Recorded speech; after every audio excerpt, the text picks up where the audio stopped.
Hi guys welcome back to girls expert. இந்த வீடியோவில் நம்ம பார்த்தீங்கன்னா புனிதா சீரியலில் ஃபைனலாக ஹீரோயின் புனிதாவுக்கு மேரேஜ் ஆகிடுச்சு. மேரேஜ் அப்படின்னு பார்க்கும்போது நிறைய ட்விஸ்டிங்ஸ் வந்துட்டுருக்கோம். இந்த சீரியலில் நிறைய மூமெண்ட்ஸ் வந்திருக்கு. பட் டிஆர் ரேட்டிங் எப்பப்பா இன்க்ரீஸ் ஆகும்னு வெயிட் பண்ணுறோம். மேபி இந்த மேரேஜில் கண்டிப்பாக இன்க்ரீஸ் ஆக சான்சஸ் இருக்குது. புனிதா சீரியல் வந்ததுலேருந்து ஒரு நார்மலான டிஆர் ரேட்டிங் தான். எக்ஸ்பெக்ட் பண்ண அளவு டிஆர் ரேட்டிங் கிடைக்கல. பட் இந்த மேரேஜ்னால இம்ப்ரூவ்மெண்ட் ஆகும் அப்படின்னு நினைக்கிறேன். பழைய ட்விஸ்டிங் அண்ட் டேர்னிங்க்கு ஆஃப்டர் ஹீரோயினுக்கு மேரேஜ் நடந்துருச்சு. அதாவது ஹீரோ கபிலன் கூட.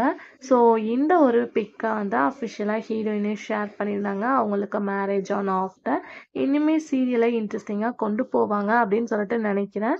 நீங்கள் புனிதா சீரியல் ஃபேன்ஸாக இருந்தீங்கன்னா நீங்கள் வெயிட் பண்ண மூமெண்ட் புனிதாவுக்கு மேரேஜ் ஆயிடுச்சு. நீங்கள் இந்த மேரேஜ் எபிசோட்ஸ்க்காக வெயிட் பண்ணிட்டு இருக்கீங்களா அப்படின்றத மறக்காம கமெண்ட் ஷேர் பண்ணுங்க. இதே மாதிரி இன்ட்ரெஸ்டிங்கான வீடியோக்கு சேனலை சப்ஸ்கிரைப் பண்ணிக்கோங்க.